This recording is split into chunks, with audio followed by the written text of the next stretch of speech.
How you guys doing? Everyone stand up. We are going to show you just quickly the interpretive dance that will symbolise, Ellen, stay on the stage for this, will symbolise how we can solve climate change. So as Ellen has outlined so eloquently, we have a really big problem on our hands that the UN isn't really dealing with yet at the scale that it needs to be dealt with. So we need to be aiming high, to be really ambitious. So we're aiming for the stars. Okay. But to make any, keep twinkling. But to make any change, we have to be effective by working with the grassroots in our own communities, our own companies, wherever we are. So we're working the grassroots. Okay. We're aiming for the stars and working with the grassroots. One more, aiming for the stars and working with the grassroots. All right, you can sit down now.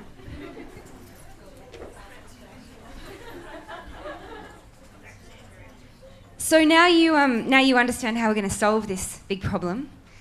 I should probably start by telling you a little bit about myself. I grew up in Newcastle, very normal kind of kid. I used to surf before school. I used to be out there and see all these coal ships on the horizon, between 20 and 30 coal ships. And I didn't really think about it for the first probably 14 years of my life. But in year 8, I started learning about climate change in school. And I learnt about the greenhouse effect and what was happening.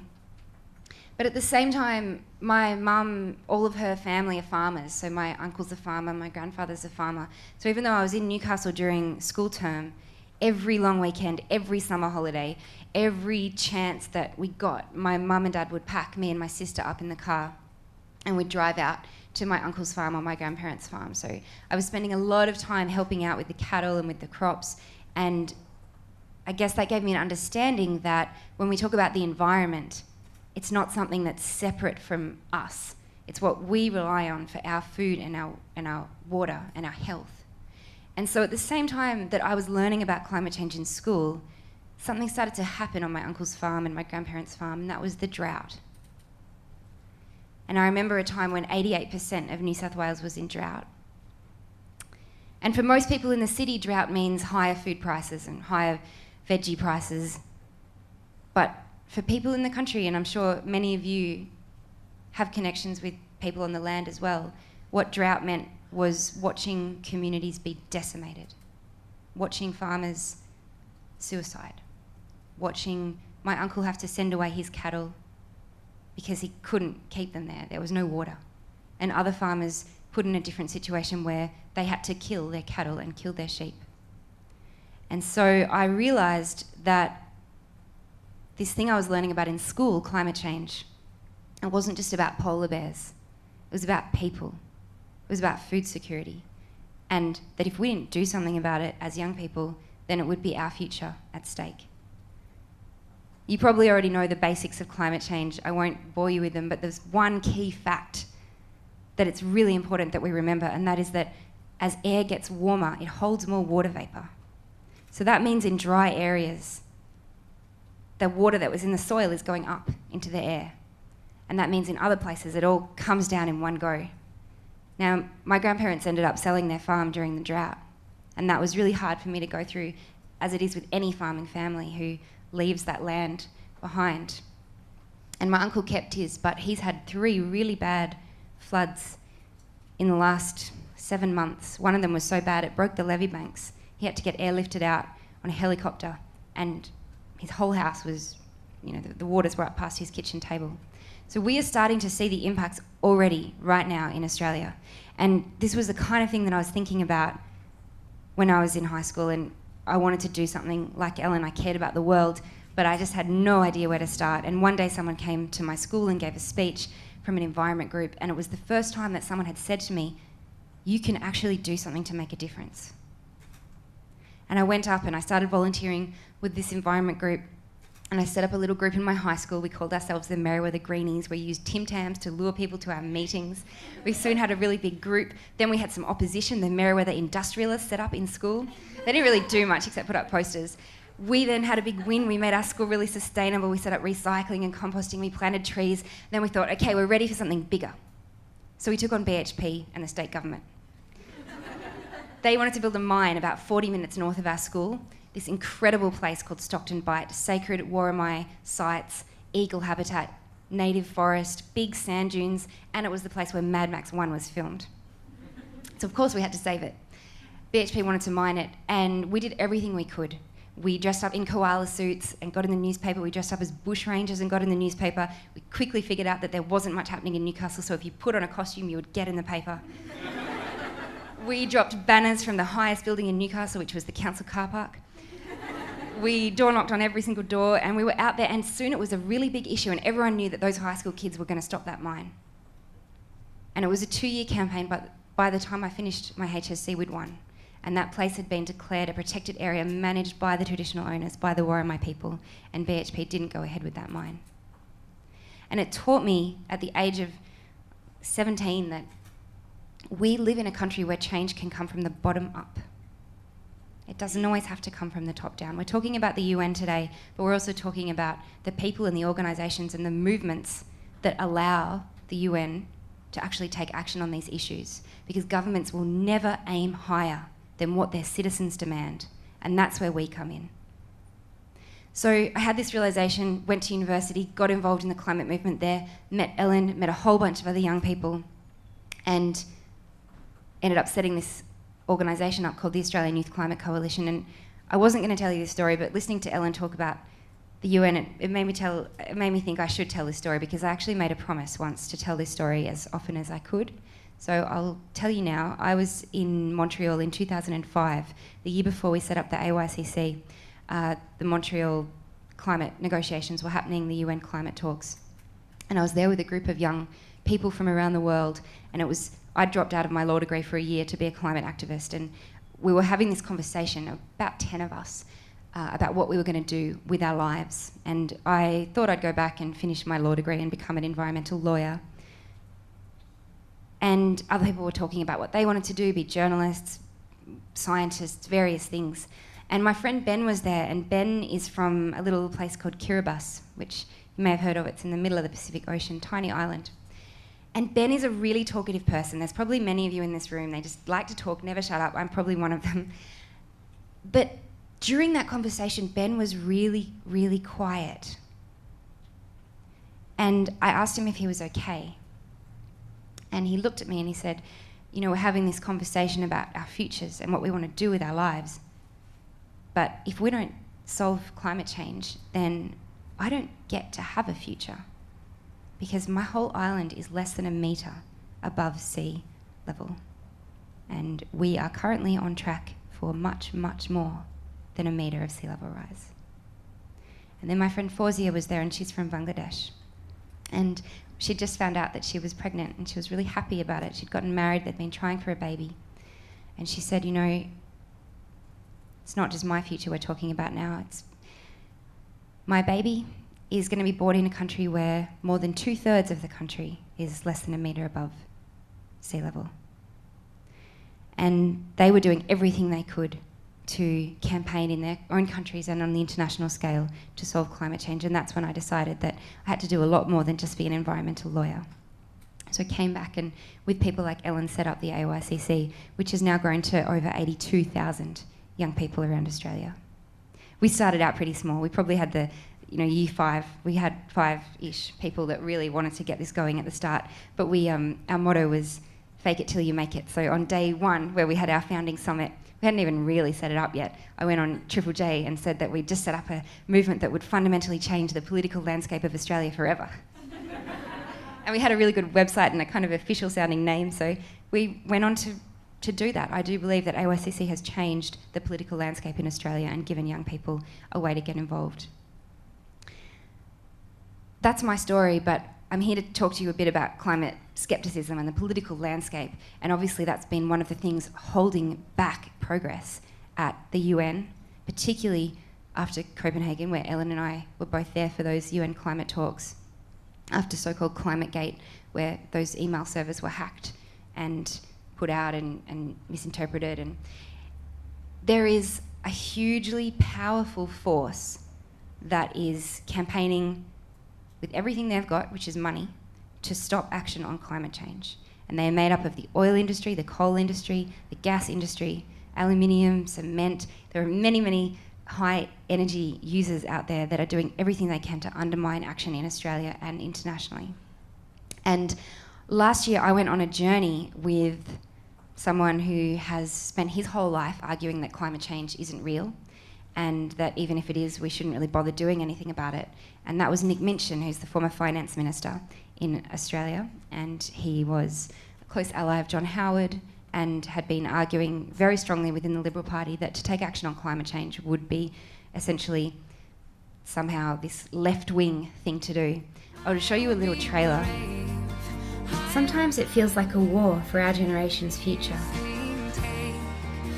We've got an economic system based on endless growth and a planet with finite limits. Every year we pump 30 billion tonnes of carbon pollution into the air, and people are starting to realise there are consequences.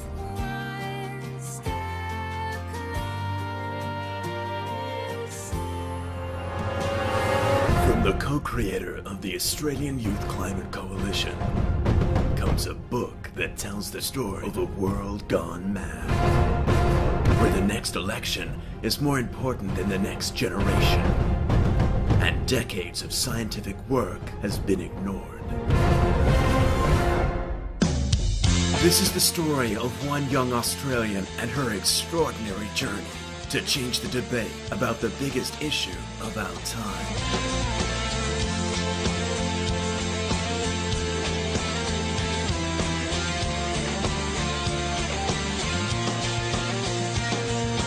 Nick, I do think that we have to look at the past claims of people who are saying that... But how else do we judge people's credibility? Oh. It's a revolution.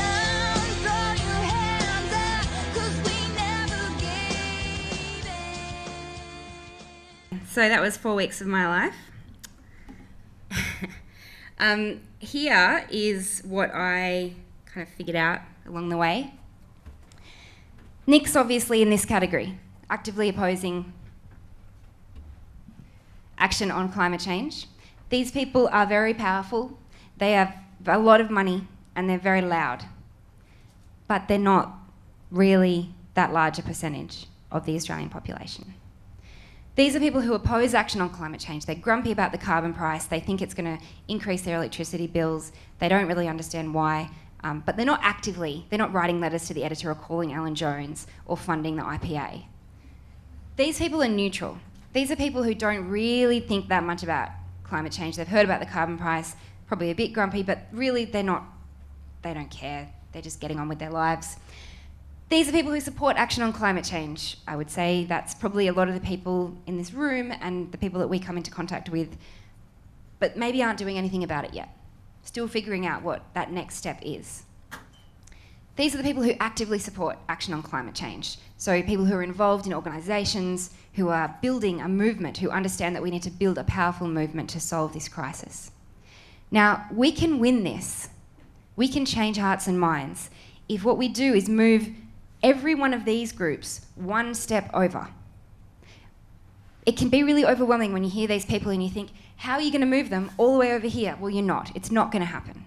But what we can do is we can move people who oppose action one step over into neutral. We can talk about the risks. I have a lot of conversations with taxi drivers about climate change. I use it to practice my arguments. And one of the things that I was talking to one of the taxi drivers about the other day was insurance. And he said, oh, climate change, whatever, don't really support action on that. And I said, well, do you insure your taxi? And he said, yes, of course. And I said, well, if you get to the end of the year and you don't crash your taxi, do you say, damn, I didn't crash my taxi? Or same with, if you insure your house, if it doesn't burn down, you don't get to the end of the year and say, damn, my house didn't burn down, what a waste of money insuring it. The risk of that bad thing happening is so great that it's worth paying the insurance. That's what most people think. And so when you look at climate change, the risks to our food security, to our coastlines, to our water, to global security, to all the things that make life worth living are so big that even if you meet someone who doesn't believe that the science is real, you can say, well, what if you're wrong? The consequences are so big. And talk about insurance. That can help people move over.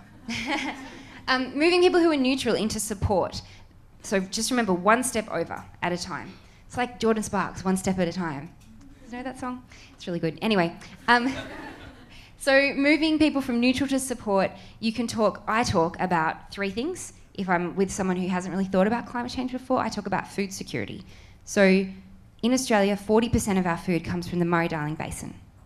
And what climate scientists are saying is that if we don't solve this problem, we are looking at a 90% decline in agriculture from the Murray-Darling Basin. In an extreme hot, dry case of climate change, we're looking at a 97% decline. It's pretty much the whole basin wiped out. That's where Ellen grew up. The consequences for our country would be devastating. So I talk about food security. I talk about coastal infrastructure. There's a great report that the Climate Commission put out about cities and train lines and roads in New South Wales, and just the huge economic cost of sea level rise for this state. And then the third thing I talk about is health, because the health impacts of climate change are pretty severe, and people think it's just in Africa and Asia. No, it's in Australia as well. The thing that we learned about the tropics, they've expanded 2 degrees each latitude. So this was the tropics when we were at school, like, this kind of narrow band. It's now 2 degrees bigger on each side of latitude because the climate is changing, and that means tropical diseases like dengue fever and malaria are spreading. It also, obviously, climate change means more extreme weather events like droughts and floods and cyclones, and the health impacts of that are enormous. So talking about really practical things. People like animals too. If you're talking to high school students, talk about the impact on turtles, which is very extreme. Kids like turtles. I like turtles. So try and connect it to something that they care about, and you can usually move them into support. And then moving people from support into active support, that's my favourite thing to do. And what that is about is reminding people that the situation is urgent, but just because it's urgent doesn't mean there's nothing left to fight for. A lot of people care about this stuff but are on the point of giving up because the science is so bad right now. What's happening in Greenland and in the Arctic and in Antarctica, and it's really urgent. And so sometimes people support action but don't do anything because they can't deal with the emotional implications of accepting how serious this crisis is. And so we can remind people that there is something left to fight for, and that we are the last generation with the ability, in terms of the time frame, to solve this problem. We are the last generation that has the chance to get this right. Because if we get over 2 degrees of global warming, then we pass climate tipping points, those thresholds after which we can't come back. And then it's too late. But right now it's not too late. We still have the chance to change it if we can build a movement of people that is powerful enough to stand up to those vested interests. We just have to make it harder for governments and business to continue with the status quo than it is to give in to our demands.